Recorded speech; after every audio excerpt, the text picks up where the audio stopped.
మీ ఇష్టం వచ్చినట్టు ఆటలాడటం ఆ రాష్ట్ర సెంటిమెంట్లతోటి. ఆయన వచ్చేసి మావిగన్ అనగానే వీళ్ళందరూ వస్తా ఉన్నారు. ఇక మావిగన్ మావిగన్ మావిగన్ అనుకుంటా. ఇక ఆయన జమోరే అని పిలుచుకోండి, ఈయన చిమారే అని పిలుచుకోండి. ఇక మావిగన్ను ఏంది సార్ ఇది? 175 వైనాట్ 175 ఇట్లాంటి స్లోగన్లు. ఈరోజు ఆ రోజు ఎంత ప్రతిష్టాత్మకమైన రోజు సార్ ఆంధ్రప్రదేశ్ చరిత్రలో.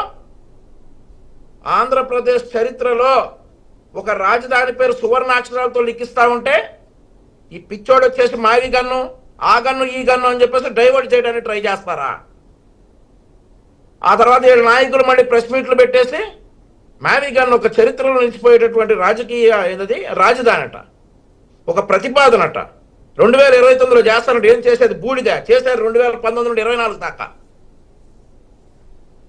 ఈయన పేరేమో చిమోరే, ఆయన పేరేమో జమోరే. వీళ్ళు చెప్పాలి, మేము వినాలి. ఇక ఈరోజు రాష్ట్రం అభివృద్ధి పదంలో దూసుకెళ్తా ఉంది. ఇన్ని చేస్తా ఉన్నాం. ఆ రోజు ఎంత ప్రతిష్టాత్మకమైన రోజు సార్. దాన్ని డైవర్ట్ చేయడానికి, ప్రజల్లో దృష్టి మరల్చడానికి ఈయన వచ్చేసి మావిగన్ అనగానే వీళ్ళందరూ దాని వెనకాల వచ్చేసి నిన్న ఎవరో ఒక మాజీ మంత్రి చెప్తా ఉన్నాడు సార్, ఆహా ఈ ప్రతిపాదన ఆట. మరి ఏం చేశారు సార్ 2019 నుండి 24 వరకు? విశాఖపట్నం ఆర్థిక రాజధాని అట, అమరావతి శాసన రాజధాని, ఆ తర్వాత కర్నూలు ఇంకేదో రాజధాని, న్యాయ రాజధాని. ఇవన్నీ పోయినాయి.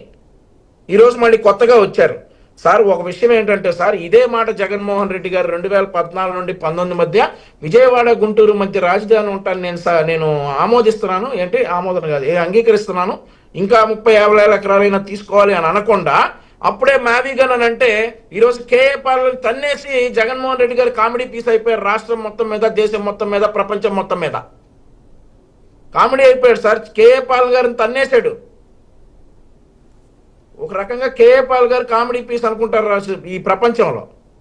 కానీ పొలిటికల్ జోకర్, పొలిటికల్ కామెడియన్ అయిపోయాడు ఈ సోకాల్డ్ జగన్మోహన్ రెడ్డి. రాష్ట్ర ప్రజల సెంటిమెంట్తో ఆడుకుంటా ఉన్నారు సార్. రాష్ట్ర ప్రజలు టీవీలు కత్తుకుపోయి కన్నీటి పర్యంతమై వాళ్ళంతా కూడా ఒక సెంటిమెంట్లో ఉంటే